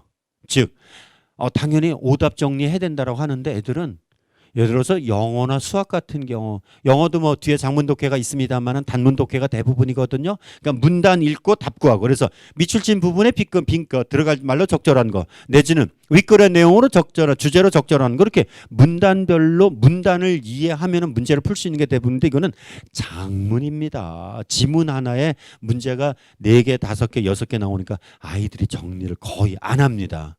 그러다 보니까 기본적인 독해 역량이 바탕이 되는 독서가 애들 발목을 잡습니다. 기본적으로 지문 분석을 꾸준히 하는 거 이외에는 기출문제 뭐 3학년 때 그럼 독서를 어떻게 하라고 독해 역량 키우기 위해서 책을 많이 읽어야 된다고 그런 말씀을 드리는 게 아니라 기출문제 분석을 꼼꼼하게 문단별로 정리해 문단별로 분석해 나가면서 독해력을 계속 키우는 방법이 꼭 필요하다라는 거예요.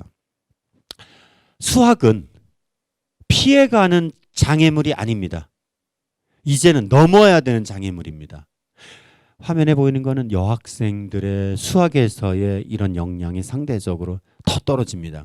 지난해 수능에서 수학은 전체 응시자의 46%가 여학생이었습니다. 그러니까 절반 채 안 되는 정도의 숫자가 수능을 쳤는데 근데 위쪽에 여기 그림 보면 그 표를 보시면은 수학 1등급 중에서 남자가 75%, 여자가 25%가 채 안 됩니다. 그러니까 46%가 여학생인데 그중에 절반도 안 되는 숫자가 여학생이고 절반이 넘는 훨씬 더 많은 숫자가 남학생, 여학생들이 수학에서 너무 힘들어한다, 고전한다는 얘기입니다.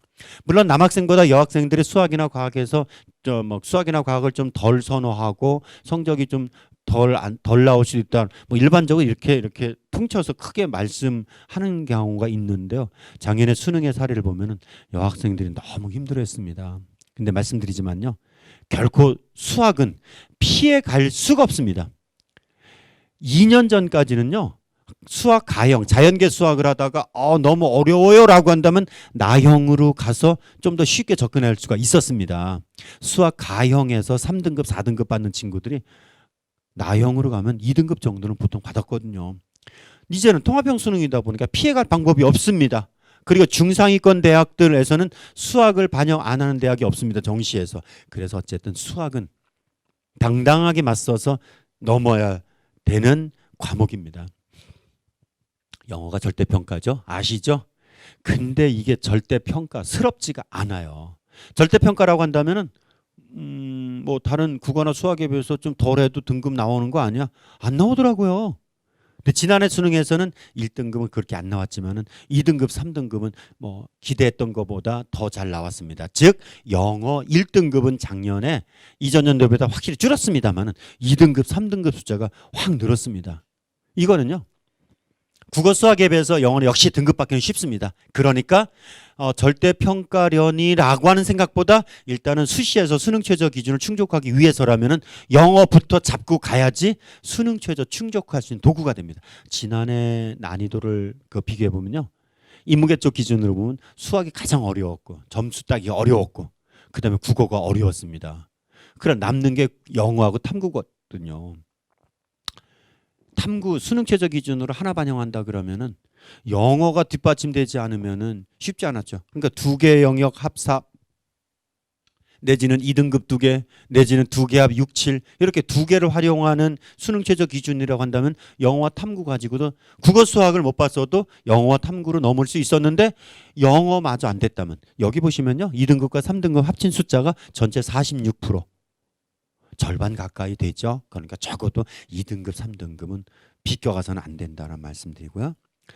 지난해 정시에서 아이들의 수능 성적을 수합해서 그 친구들의 어떤 그 지원 가능권 대학들 예를 들어서 이 정도 성적이면 서강대, 성대 정도 가요. 이 정도 성적이면 건대, 동대 가요. 그럴 때 건대, 동대 갈 정도 아이들은 어떤 과목을 어려워했나라는 자료를 만들어 봤습니다.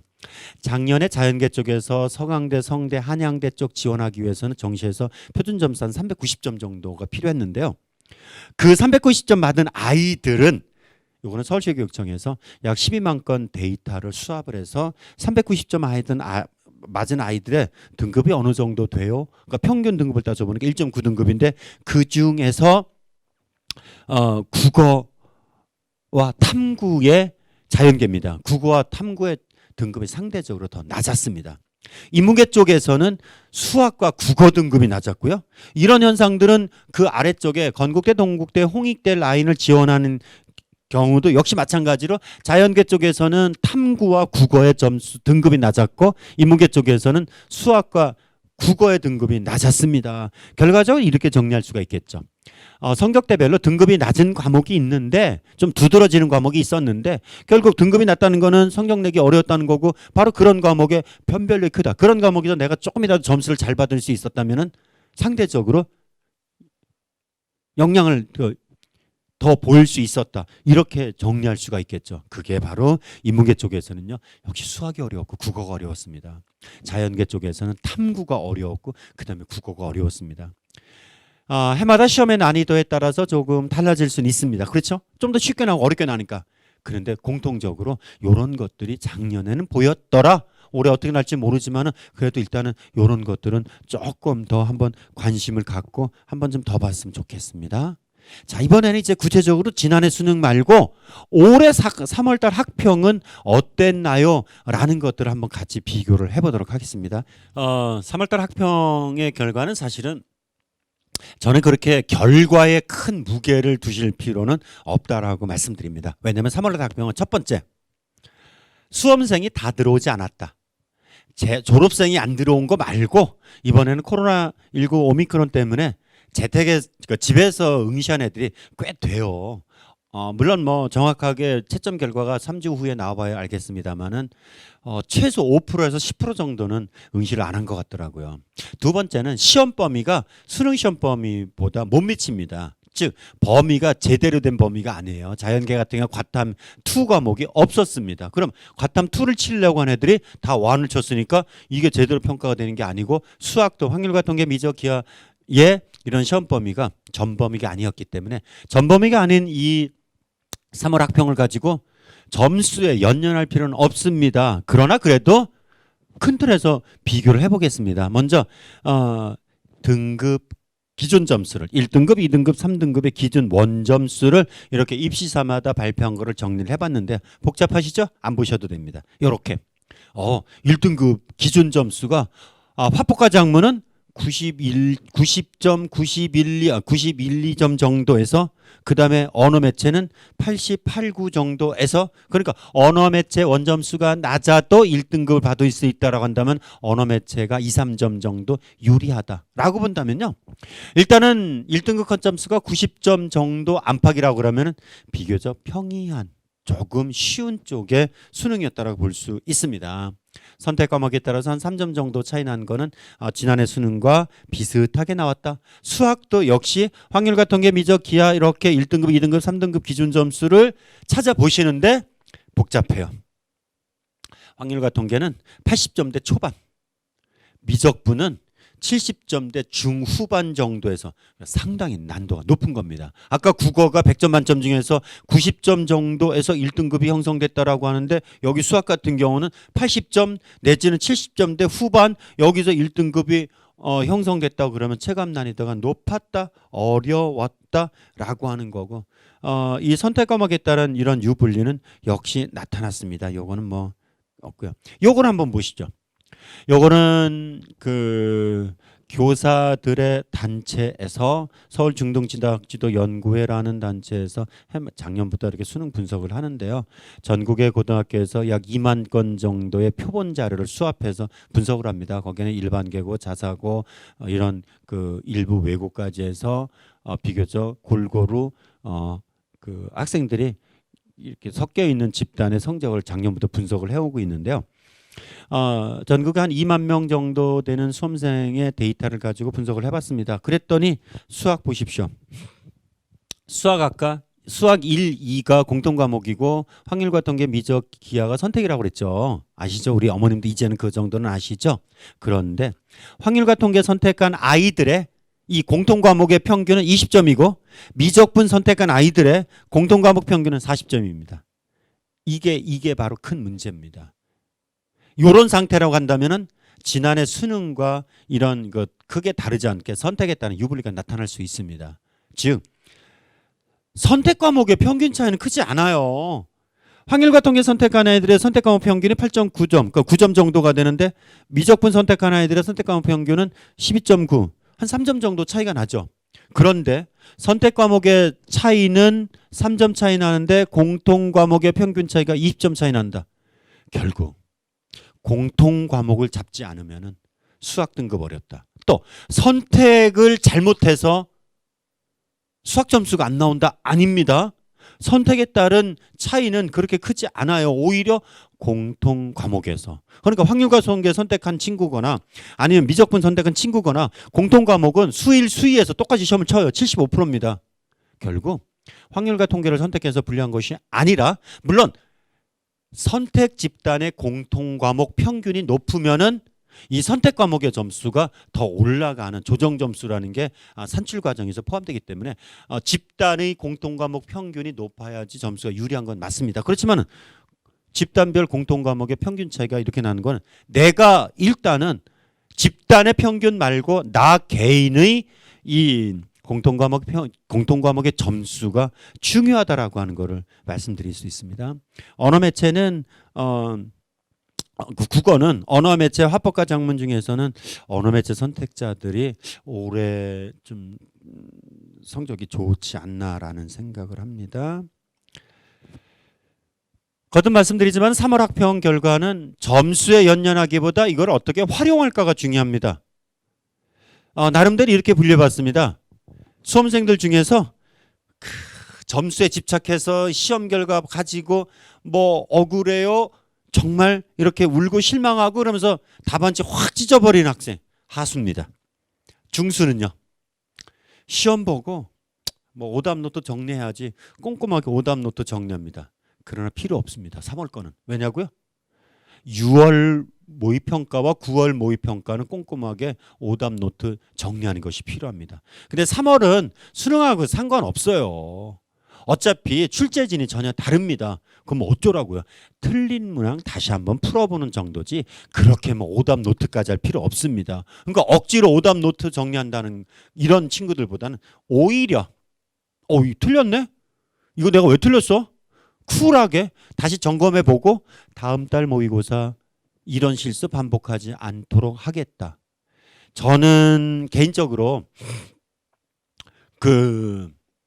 이 1년간의 3학년에 1년간의 이런 그 단계별 학습을 수능 이렇게 준비하는 것보다 3월 달에 학력 평가 보고 4월, 5월 공부해서 6월 모평 준비하고 6월 모평 결과 분석해서 7월, 8월 공부해서 9월 모평 보고 9월 모평 준비해서 분석해서 10월, 11월 준비하면 되는 이런 즉 3단계로 왜요?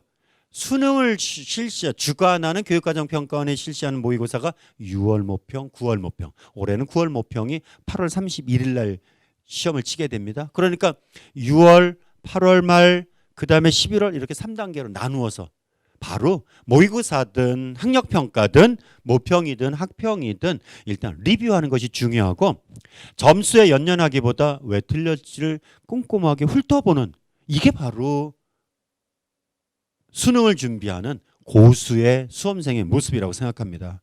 그래서 3월 학평은요. 시험 결과를 가지고 점수가 잘 나왔네 안 나왔네 실망하고 우쭐할 것이 아니라 겨울방학 때 공부한 거 이렇게 정리하는 게 맞는 거네. 내지는 이게 좀 부족했네. 그리고 이제 6월 모평을 준비하는 4월 5월간에 이렇게 계획을 세워야 되겠네. 왜냐하면 과탐 준비했는데 부족하네 좀 더 한다는 수학을 좀 더 해야 되네 국어를 좀 더 해야 되네 이렇게 영역별로 남은 6월 모평까지의 학습 계획을 수립하는 거 필요하고요. 이제 본격적으로 수능이다라고 하는 즉 모의고사를 보면서 1교시 80분, 2교시 100분, 3교시 70분 수능 시험처럼 준비를 하면서 모의고사에서 적응력을 높여야 되겠죠. 특히 1교시가 문제가 됩니다. 저는 사실 개인적으로 3월 학평이 조금 불만스러운 게 국어 영역이 조금 더 어렵게 출제돼서 우리 친구들이 조금 더 뭔가 긴장하면서 준비를 했으면 싶은데 국어가 좀 쉽게 난 건 아쉽습니다. 왜냐하면요. 국어에서 아이들이 정말 제대로 준비할 수 있는 자극을 받을 필요가 있습니다. 수능에서는 실제 국어에서 시간이 부족해서 이런 호소하는 친구들이 이런 호소를 하는 친구들이 너무나 많습니다. 즉 국어, 수학, 영어, 탐구 영역별로 수능 문제 적응해가는 과정인데 이런 그런 시간 안배라든지 그런 유형에 대한 적응 이런 것들이 바로 필요한 게 바로 3월 학평을 통해서 필요합니다. 혹시라도 국어, 수학 내지는 탐구에 이런 선택 과목을 바꿀 계획이 있는 친구들이라면 3월 학평 결과로 바꿔야 됩니다. 4월, 5월쯤 돼서 내지는 6월쯤 돼서 탐구 이거 아닌 것 같은데요? 저 국어 이거 화법과정문인 선택했는데 언어 매체 선택해야 되게 낫겠네요. 절대 바꾸면 안 됩니다. 왜냐고요?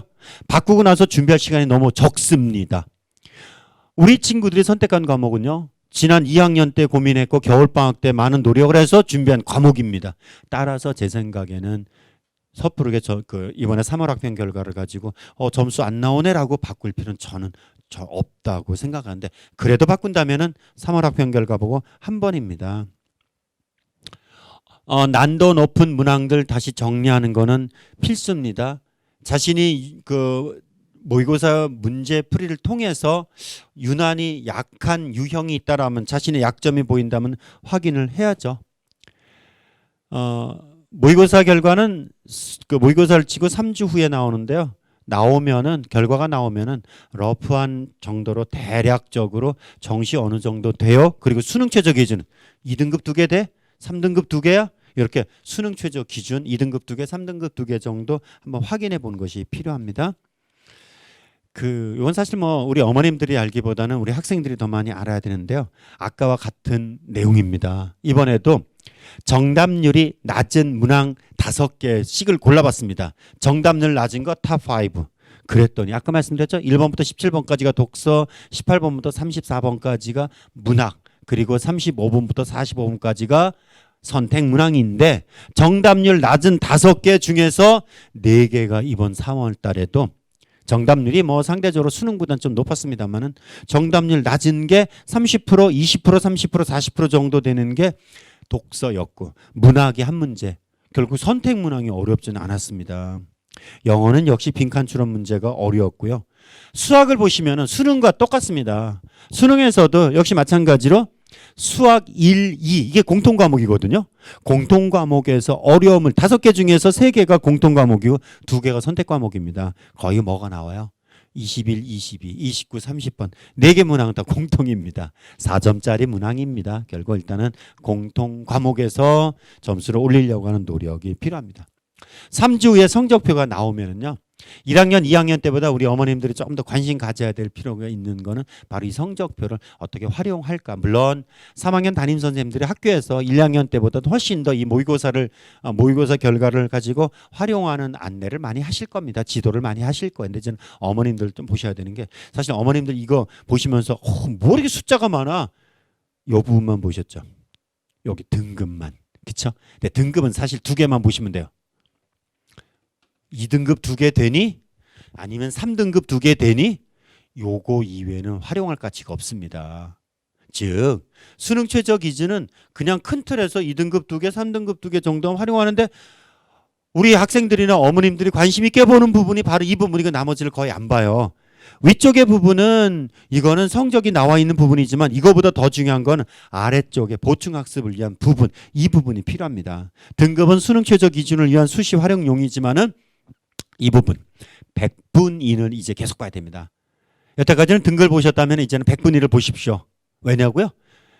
원점수를 가지고 평균과 편차를 고려해서 산출한 점수가 표준 점수입니다. 근데 이 표준 점수는 시험 난이도에 따라서 그 크기가 달라요. 130점 정도 되면 1등급 나와요, 보통. 근데 시험 난이도에 따라서 꼭대기 점수가 140점, 150점 가기 때문에 표준 점수를 가지고 130점대부터 그 위쪽까지는 표준 점수를 가지고 대충 위치를 가늠하기 어렵습니다. 120점대 한 2등급 되겠지. 110점대 3등급이지. 100점대 4등급. 맞아요. 왜냐고요? 표준 점수는 국어 수학인 경우는 평균이 100이고 편차가 50인 표준 점수를 만들기 때문에 표준 점수가 100점이라고 한다면 중간 4등급입니다. 110점이면 3등급입니다. 120점이면 2등급입니다. 130점이 되면 1등급. 근데 정확한 어떤 위치를 잡기 어려워요. 그래서 표준 점수를 가지고 100명 중에서 어느 정도 위치가 돼요. 즉 100명 중에서 내 뒤에 몇 명이 있어요. 나타내 주는 게 100분위 점수입니다. 즉 화면에서 보시면 숫자가 작은데요. 중간에 국어, 수학, 탐구 평균 100분 합쳐서 100분위 평균이 85.9다. 85점이다. 라고 한다면은 국어, 수학 점수를 가지고 국어 수학 탐구 점수를 가지고 봤을 때 내 뒤에 85%가 있어요. 그럼 나는 상위 15%입니다. 이렇게 보는 거거든요. 그래서 수능 볼 때까지는 이제 모의고사를 통해서 100분위 점수를 보셔야 됩니다. 선생님 정시에서는 뭐 100분위 점수가 아니라 대부분 상위권 대학들은 표준 점수를 활용하죠. 맞아요. 그래서 정시에서 점수가 딱 나오면 그때는 표준 점수를 가지고 지원 가능권을 찾지만은 그 전까지는 러프하게 바로 이 제가 자꾸 러프라는 표현을 쓰는 게 이런 입시에 관련된 거는 그냥 큰 틀에서만 이해를 하셔도 됩니다. 그래서 100분위 점수를 가지고 이렇게 한번 보십시오. 이거는 화면을 캡처하거나 사진을 찍어서 보셔도 좋습니다. 100분위 점수로 지원 가능한데 이 점수는 가요? 아니요. 지원 가능한 수준이란 말씀을 드리는 것이지 이 점수면 됩니까? 아닙니다. 예를 들어서 서울시립대는 100분위 88 정도는 적어도 돼야 되는, 즉 등급으로 따지면은 100분위 100부터 96까지가 1등급, 95부터 89까지가 2등급, 88부터 77까지가 3등급이죠. 그러니까 요 정도 선이 2등급. 그러니까 적어도 한양대, 중앙대, 경희대, 시립대 라인은 인문계 쪽에서는 그래도 2등급은 있어야지 끝자락을 갈 수 있고, 반면에 국민대, 광운대 이쪽 라인은 2등급이 좀 많았으면 좋겠지만은 3등급이 한두 개 정도 돼요. 이런 정도. 특히 광운대 같은 경우는 뭐 국어, 수학, 영어, 탐구 중에서 2등급 2개, 3등급 2개 정도, 3등급 초반이면 되니까 이렇게 보시면 돼요. 그러니까 국민대는 3등급짜리가 나오면 좀 어렵고 뭐 2, 3등급이 섞여서 나오면, 그러니까 2등급, 3등급이라면 2등급 2개, 3등급 2개 정도 평균. 여대 라인은 적어도 3등급은 있어야 되겠네. 이렇게 이해를 하시면 됩니다. 화면 캡처해서 한번 보시고요. 자연계 쪽도 역시 마찬가지로 서울 시내에 있는 대학, 수도권에 있는 대학, 주요 대학들은 적어도 3등급 정도는 되어야 되겠네. 중앙대, 경희대 라인은 그래도 여기는 2등급, 3등급은 되어야 되겠네. 요런 정도만 이해를 하시면 됩니다. 구체적으로요. 대학이 궁금하시면요. 3월달 점수 결과를 가지고 여기를 들어가 보십시오. 대입정보 포털 어디가. 이거는 대학 입시 업무를 관장하는 한국대학교육협의회, 줄여서 대교협이라는 기관에서 운영하는 입시정보 포털입니다. 거기에 들어가셔갖고요. 전년도 입시 결과를 찾아보시면은 전형 평가 기준 및 결과 공개 요거 메뉴를 눌러보시면 이거 찾으실 수 있습니다. 찾으시면은요. 전년도 평가 기준과 결과가 학생부 종합 전형, 학생부 교과 전형, 수능 위주 전형이 이렇게 나옵니다. 예를 들어서 그 전년도 정시 전형에서 건국대가 궁금하다면요. 건국대 정시 수능 위주 전형을 찾아보면은 국어 수학 탐구에 100분위 점수가 나오고 국어 수학 탐구 평균 100분위가 나옵니다. 어느 정도예요? 100분위 점수가 89점 정도는 되죠. 최하. 그렇죠. 89점 정도라고 한다면은 그래도 2등급 끝자락은 돼야 되네. 3등급이 많으면 좀 어렵겠네. 이런 정도입니다. 근데 아까 모의고사 성적표에 찍혔던 그 우리 아이 점수 봤죠? 85점 정도죠. 그러면 모의고사 봤을 때 85점 정도? 근데 건국대 가고 싶어? 전년도 입시 결과를 찾아보니까 건국대는 100분위가 89점 정도 되네? 와, 조금 더 해야 되겠네. 즉 85점 정도, 100분위 점수가 85점인데 건국대는 그 어디가에 찾아보니까 89점 이상은 돼야 되겠네. 그럼 100분위 한 5점 정도는 더 맞아야 되겠네. 국어도 5점, 수학도 5점, 탐구도 5점. 그럼 5점이라고 한다면 100분위 점수가 5점인데 원점수는 얼마가 돼요? 100분위 점수와 원점수를 1대1 매칭시키는 건 쉽지는 않습니다만은요. 그냥 큰 틀에서 보면 100분위도 100점 만점, 원점수도 100점 만점이면은 그냥 비슷하게 보셔도 됩니다. 구간마다 좀 차이가 있는데요. 수능 점수에서 그냥 100분위 점수 5점 모자라, 원점수 5점 모자라 이렇게 생각하면 되죠. 그럼 원점수 5점이면 아까 수능 문제는 보통 2점, 3점, 4점이라고 그랬는데 3점짜리 2개 문제면 되겠네. 그렇죠? 그러니까 국어도 2문항, 수학도 2문항, 탐구도 2문항 다 각각 2문항 정도면은 모의고사 보니까 2문항씩만 더 맞추면은 건국대 가겠네. 이런 것들을 준비할 수가 있지 않을까 하는 것들이죠. 그래서 이렇게 모의고사를 통해서 3월 학평 결과를 통해서 꼭 정시 지원 가는 걸 한번 가늠해 보시고요. 두 번째로 정리해야 될 건 이제 학생부 종합 전형. 그럼 어떻게 마무리할까요? 사실 마무리죠, 이제는. 왜? 1학년, 2학년 때 코로나19 때문에 학교를 못 나오는 와중에도 또 띄엄띄엄 학교 나오는 와중에도 어쨌든 학생부 종합전형 대비해서 열심히 준비를 했었죠? 이제 마무리입니다. 무엇을 준비해야 될까요? 학생부 종합전형에서는 바로 이 부분이요. 저는 학생부 종합전형 어떻게 마무리할 것이냐를 학생부 종합전형에서는 어떤 것을 보느냐 그러면 What I did. 내가 무엇을 했느냐. 우리 아이가 했던 거. How I did. 어떻게 했느냐가 중요합니다. 그리고 그래서 What I learned. 내가 무엇을 배웠느냐. 즉 무엇을 어떻게 해서 어떤 것을 배웠느냐가 학교생활기록부에 기록이 되어져야 됩니다. 단순하게 무엇을 했느냐가 중요한 게 아닙니다. 무엇을 했는데 어떻게 했느냐, 왜 했느냐가 중요한 것이고 그래서 무엇을 배웠느냐. 이것이 바로 나의 현재를 보여주는 겁니다. 그렇다면은 구체적으로 어떤 것들이 필요하냐 그러면은 올해부터 상위권 대학 중에서 연세대, 중앙대, 건국대, 경희대, 외대 이런 대학들이 학생부 종합전형 평가 요소를 조금 바꿨습니다. 작년까지는 학업 역량, 전공 적합성, 인성, 발전 가능성 이런 용어를 썼는데요. 올해는 그 전공 적합성 대신에 진로 역량이라고 인성과 발전 가능성을 합쳐서 공동체 역량 이렇게 바꿨습니다. 그러면 역시 학생부 종합전형에서 중요한 거는 탐구 활동이나 자기주도성이나 왼쪽에서 창의적 문제 해결력 이 부분에서 사실 그 변별력이 높다라고 평가가 되거든요. 이것들이 역시 탐구력 그다음에 진로 탐색 활동과 경험 그러니까 전공 관련이 아니라 큰 틀에 있어서 계열 관련 진로 탐색 활동 이렇게 넘어갔다. 즉 탐구 활동이나 자기주도성, 창의적 문제 해결력이 탐구력으로 또 탐구 활동이나 전공 관련 활동 경험들이 진로 탐색 경험으로 결국 마찬가지입니다. 결국 수업 시간에서의 어떤 호기심을 바탕으로 스스로 탐구를 통해서 자신의 역량을 키워본 것. 그러니까 학교생활기록부에서 1학년, 2학년 때 어떤 교과서의 특성이나 아니면 진로 활동이나 동아리 활동에 경계를 두지 말고 교과와 창의적 체험 활동에서 경험들을 3학년에서 묶어줌으로써 뭔가 관심 분야가 이렇게 좁혀져 나가는. 그러니까 1학년, 2학년 때 교과든 창체든 동아리든 뭐 이렇게 여러 가지 활동한 걸 이제 3학년에서는 집중화 시키는 것이 필요합니다. 어디에서 집중화 시키는 것이 필요할까요? 3학년 때 행동특성 및 종합의견은 기록이 안 됩니다. 대학에 반영이 안 돼. 아예 기록도 안 합니다. 선생님들이. 왜요? 대학에 제공하는 항목이 아니거든요. 그렇다면은 3학년 때 창의적 체험 활동 중에서 창의적 체험 활동 중에 자율활동, 그 다음에 동아리, 또 진로 활동 특기사항에 기록되는 부분을 통해서 진로 관련 노력을 담아내는 것이 필요합니다.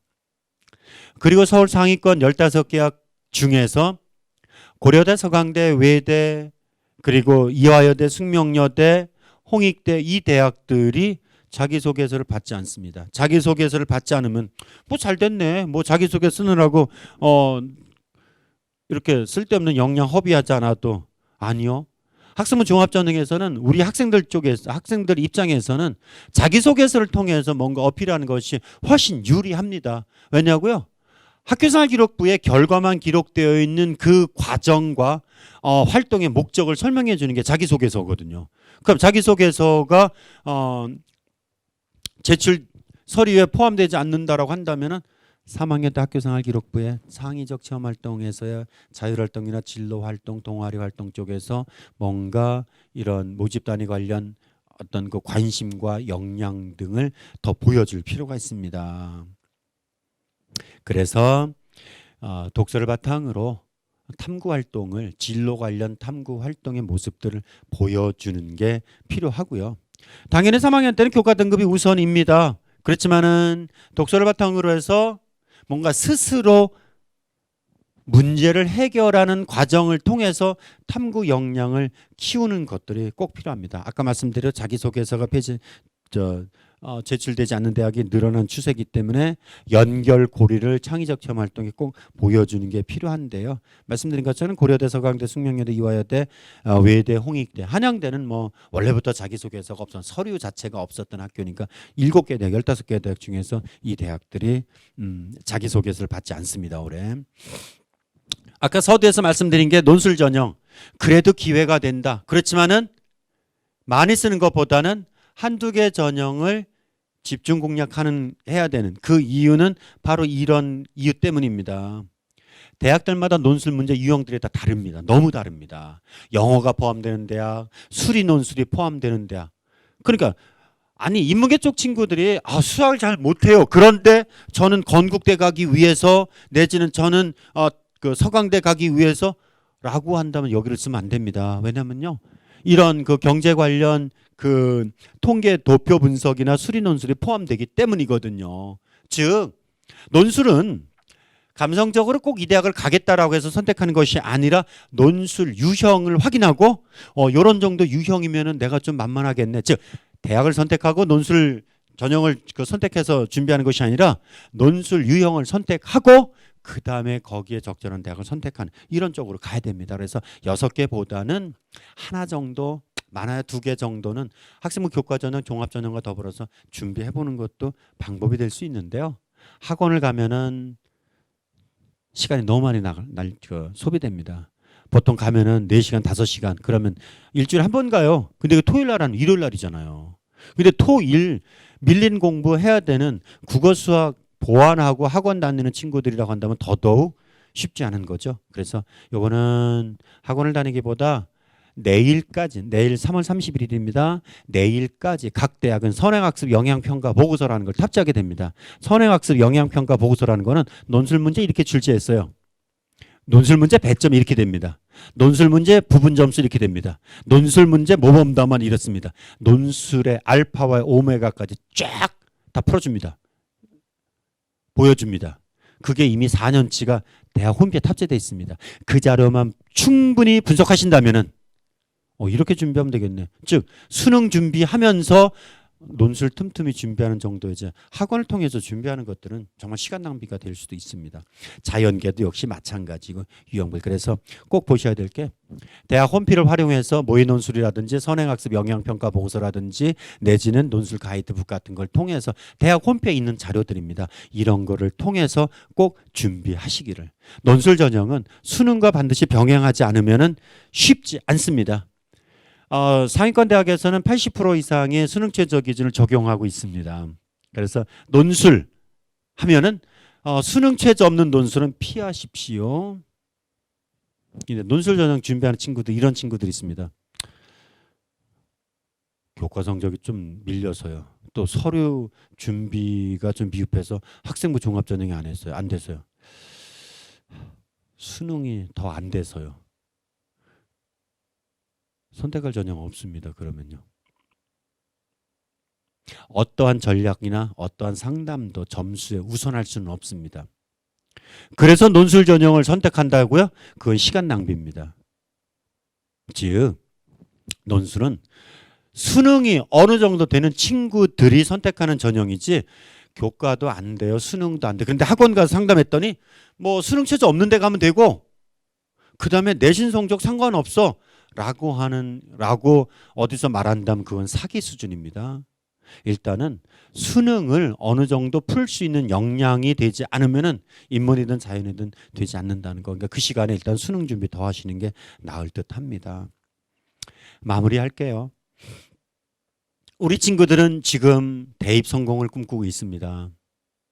당연히 꿈꿔야 됩니다. 또 우리 친구들은 당연히 꿈꿀 권리가 있습니다. 그럼 무엇을 해야 될까요? 꼼수를 노리는 전략은 피하십시다. 즉 무엇이 유리하냐를 따지기보다 점수가 먼저라는 거 너무도 그 뻔한 얘기죠.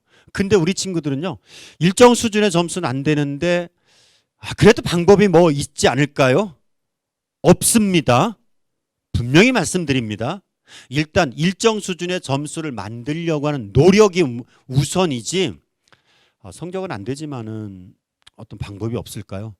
그거는 마지막에 고민하셔. 지금 할 것이 아니라 사실 가능할 수도 있습니다. 예를 들어서 9월 둘째 주에 서류 원서 제출할 때 담임선생과 상담 통해서 어차피 성적이 이러니까 이런 정도로 저는 한번 도전해 보고 싶습니다. 내지는 이 역량이 이렇긴 하지만은 반드시 뭐 역량을 바탕으로 그 합격자를 가리는 것이 아니라 뭐 그 경쟁률이 바닥이 돼서 합격선이 무너질 수도 있지 않을까요? 있어요. 그건 그때 가서 찾으십시오. 정시 점수는 안 되는데 혹시 뭐 방법이 없을까요? 있어요. 이거는요. 즉 성적이 안 되는데 방법 없을까요는 바로 지원 단계에서 고민하시는 거지. 평상시에 우리 애가 성적이 안 되는데 뭐 어떻게 방법이 없을까? 저는 단연코 없다라고 말씀드립니다. 그러니까 지금부터 3월, 4월, 5월, 6월, 7월, 8월, 9월 이때까지는 적어도 6개월 동안은 성적이 안 되는데 방법이 없을까요를 고민하시면 안 됩니다. 일단은 점수를 어떻게 해요? 공부입니다. 우리 아이들은 지칠 때마다 노력은 덜 하면서 효과를 극대화시키려고 하는, 어떻게 보면 이게 뭐 경제 논리에서 최소 비용으로 최대 효과를 거두는, 그러나 공부에서는 경제 논리가 통하지 않습니다. 최소 노력으로 최대 결과를 노리는 것은 실제 결과에서 기대할 수 있는 결과는 없습니다. 마치 우연하게 어떤 행운을 얻을 수 있는 경우도 입시에서는 있긴 합니다만, 그러나 그거는 예상할 수 있는 게 아니잖아요. 일단 그래서 지금은 뭐 한다? 공부하는 거다. 3월 학평 점수 안 나왔다? 그냥 뭐 틀린 문제 한번 풀어보고 다음 달 거 준비하면 되지. 혹시라도 선택과 집중이란 용어를 생각하신다면 버려주십시오. 긍정적인 측면에서 선택과 집중은 괜찮아요. 왜요? 다 잘하는데 그 중에서 하나 선택해서 뭐 역량을 집중하겠다. 그거는 가능합니다. 그렇지만 지금 혹시라도 선택과 집중이라는 거를 쓰신다면은 모두 다 잘하는데 하나를 선택하는 것이 아니라 이게 안 되는데 이거 하는 게 낫지 않을까? 내신이 안 되니까 수능 가지 않을까? 내지는 수능이 안 되니까 내신 쪽으로만 하면 안 될까? 아닙니다. 지금은 선택과 집중이라는 용어 쓰시면 안 됩니다. 아까 말씀드렸죠. 교과 전형 가지고 부족합니다. 종합 전형 준비한 서류 준비 역량도 같이 있어야 되죠. 수능이 같이 가야 됩니다. 결국 우리는 지금 수능과 정시를 학생부 교과 정업을 같이 준비해야 됩니다. 언제까지? 7월까지. 7월이 무슨 의미가 있는데요? 6월 모평 결과가 나오고 그 다음에 한 학기 성적이 다 나온 7월 셋째 주 정도면 성적이 다 정리가 됩니다. 그러면은 5학기의 성적이 나오고 6월달 모평 졸업생까지 친 시험 결과를 통해서 어느 정도 수능 예상치가 나옵니다. 내신 성적이 나오고 수능 예상치가 어느 정도 나올 때 그때 선택과 집중을 하셔도 늦지 않습니다. 그러니까 지금은 절대 선택과 집중이 아니라 3월, 4월, 5월, 6월, 7월 옆에 고민하실 거 없습니다. 뭐 어떤 게 유리하냐 찾아보실 필요 없습니다. 오늘 제가 이렇게 장황하게 드리면서도 그럼 뭐로 이런 얘기를 해요라고 하시겠지만 조금 정도 이해를 하시라고 하는 것이지 어머님들이 입시의 전문가가 되셔야 된다는 말씀 드리려고 하는 것도 아닙니다. 어떤 것이 유리하냐를 저 오늘 말씀드리지 않았습니다. 준비해야 될 게 뭐냐를 말씀드렸죠. 따라서 7월까지는 아무 생각 없이 그냥 공부하세요. 성적 떨어졌다고 고민하지 말고 성적이 안 오른다라 해서 고민하지 말고 그냥 직진입니다. 직진. 언제까지? 7월까지 직진하시고서 그 다음에 고민하셔야 됩니다. 입시 상황이라든지 변수들은요. 정말 조금만 이해하셔도 됩니다.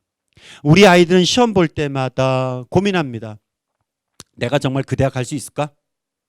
그래서 아이들은 자꾸 목표치를 바꾸고 싶어 합니다.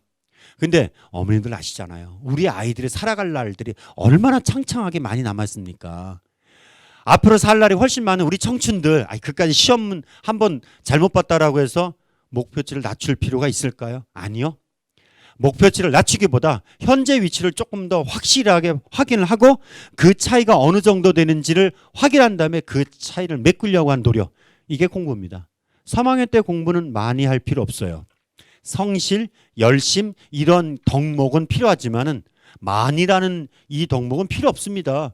필요한 만큼만 공부하면 되는 거지 많이 할래 할 수도 없어요. 지치기 때문에. 그러니까 목표치를 낮추기보다 목표치와의 차이를 메꾸려고 하는 노력. 그럼 현재 위치를 확인하는 방법 아까 말씀드렸잖아요. 어디가에 가시면은 학생부 교과 전형, 종합 전형, 정시 수능 위주 전형에 전년도 합격 70% 컷선이 전국의 대학의 합격선이 다 나옵니다. 이거는 모든 대학이 한국대학교육협의회에 반드시 5월 말까지 해마다 5월 말까지 입력을 하고 대교협은 그걸 정리해서 6월 초에 어디가 탑재를 하기 때문에 2년치가 다 있습니다. 그래서 꼭 그걸 활용하십시오. 그 다음에 논술 전형이나 수능 전형으로 올라갈 수가 있겠죠. 올해는 어쨌든 수시 정시 다 준비하는데 일단은 수능 최저 기준 충족을 전제로 하는 수시 준비와 정시가 같이 가고 인문계 쪽 친구들은 아무래도 정시보다는 수시 쪽으로 거듭 말씀드리지만은 선택과 집중이란 용어보다는 교과와 종합을 묶어서 같이 하고 그 수능 최저 기준 준비를 정시 준비와 같이 병행하는 선택과 집중이 아니라 그 반대로 준비하는 게 꼭 맞습니다. 균형 있는 준비라는 게 맞고요. 일단은 정시 지원 가능권이 어느 정도 되는지가 확인된 다음에 준비가 된 다음에 수시 지원이 가능하지 전략이라는 거 연연하지 마십시오. 사실 전략이라는 게 그렇게 꼭 필요한 건 아닙니다. 일정 점수가 나온다면요 전략 필요 없다라고 저는 생각을 합니다. 그래서 3월부터 6월까지는 일단은 우리 아이들의 기본 역량을 키워야 되는 거고요. 그 다음에 6월, 7월 달에 진로에 대한 고민을 수능 준비와 같이 병행해도 됩니다. 그러니까 지금 3월이잖아요. 이제 3월 학평 보고 아이들이 고민합니다. 사실 3월 학평 보고 정말 영어가 왜 이래요? 수학이 왜 이래요? 정말 내가 공부한 게 맞아요? 이렇게 회의를 느끼는 친구들 많습니다.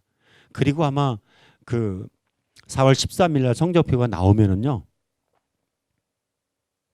이 성적 갖고 대학을 가는 거야? 라는 회의를 가질 수 있는데 절대 그러실 필요 없습니다. 3월, 4월, 5월 그냥 직진하는 시기입니다. 올해 수시 원서 접수는 9월 둘째 주 3월 14일부터 하고요. 수시 최초 합격자 발표는 12월 15일이지만은 충원 합격자 발표는 크리스마스. 그래서 목표 따뜻한 크리스마스 12월 26일이 수시 충원 합격자 최종 발표 날짜거든요. 올 크리스마스는 모쪼록 따뜻한 크리스마스가 됐으면은. 그러나 서두르지 마세요. 수시 합격한다라고 해서 등록금 깎아주거나 장학금 더 주지도 않아요. 정시는 2월 16일까지 지속됩니다. 이 말씀을 드리는 이유는요, 우리 어머님들이 좀 긴 호흡으로 가셔야 됩니다. 이제 3월이 지났을 뿐입니다. 3월 지나서 4월, 5월, 4, 5, 6, 7, 8, 9, 11월 하고도 17일까지 16일까지 공부해서 시험을 치고, 그리고 2월까지 진행되는 계속되는 긴 호흡으로 가셔야 됩니다. 아이들이 서둘러요. 시험 보면은. 왜? 우리 아이들은 전부 다 효자 효녀예요. 내가 시험 잘 봐서 성적 잘 나와서 우리 엄마 아빠 기쁘게 해드려야지는 이게 애들 최대 목표예요. 저 혼자 잘 먹고 잘 살겠다라고 공부하는 애들 없어요. 우리 엄마 기쁘게 해주겠다. 왜? 엄마가 해준 걸 다 아니까요. 그런데 걔네들이 서두른다니까요. 근데 어머님들이 뭔가 서두른 모습 보이면 애들이 더더욱 서둘러요. 좀 쿨하게 아이들을 다독거리는 것이 필요합니다. 이름은 다르지만은 따뜻한 크리스마스가 되기 위해서는 이게 필요합니다.